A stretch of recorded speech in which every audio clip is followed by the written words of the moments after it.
outras coisas que não são do agrado de Deus, que traz a sua felicidade momentânea.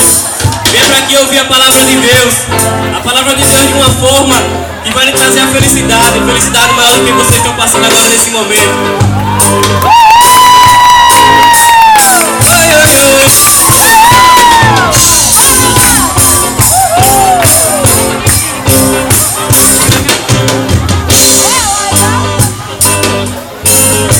Eu vejo uma pequena nuvem do tamanho da mão de um homem, mas esse é o sinal que a tua chuva vai descer. Eu vejo uma pequena nuvem do tamanho da mão de um homem, mas esse é o sinal que a tua chuva vai descer.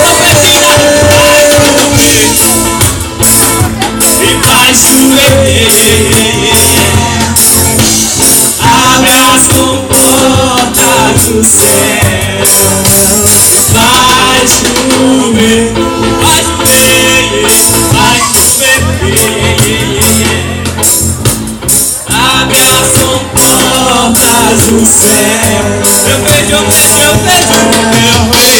uma pequena nuvem do tamanho da mão de um homem, mas esse é o sinal que a tua chuva vai descer nessa juventude. Eu vejo uma pequena nuvem do tamanho da mão de um homem, mas esse é o sinal que a tua chuva vai descer. Profetiza, vai chover, vai chover, vai chover. Abre as comportas do céu. Vai chover, vai chover, vai chover.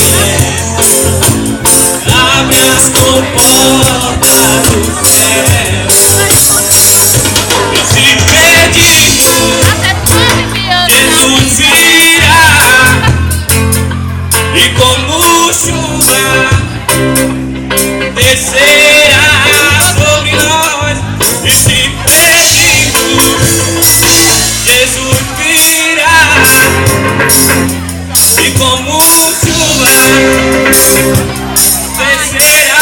Vai chover, vai chover, vai chover, vai chover. Abre as comportas do céu. Vai chover, vai chover. Abre as comportas.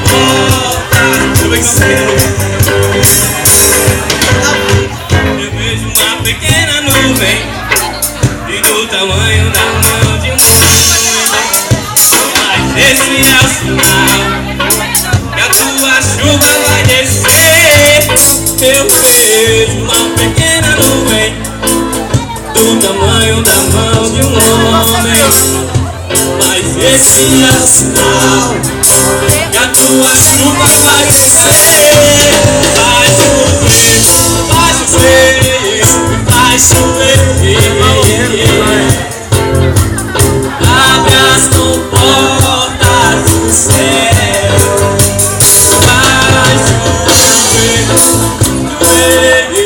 Vai chover, vai chover.